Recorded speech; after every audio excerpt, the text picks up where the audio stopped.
Uno era de Emilio Guerra, el prometido de Estela, el otro de Laura Garza. La maestra de la escuela.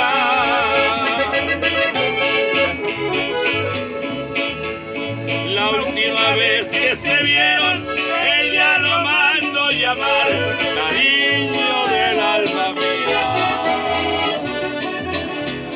Tú no me puedes dejar, no decías que me amabas,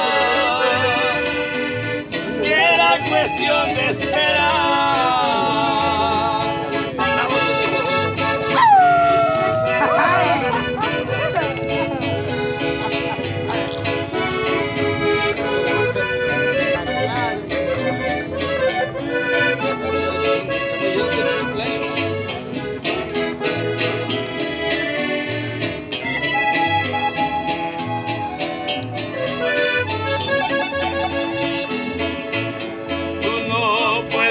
Hacerme esto que pensará mi familia.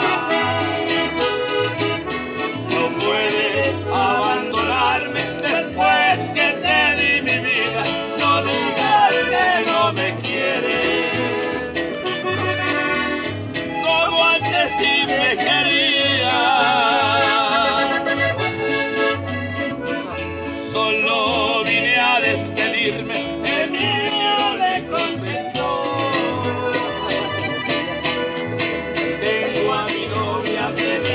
Por ti mi amor se acabó, que te sirva de experiencia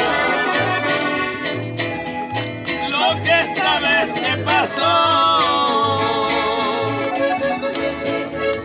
No sabía que estaba clara y su muerte muy cerquita del interior de su cuerpo.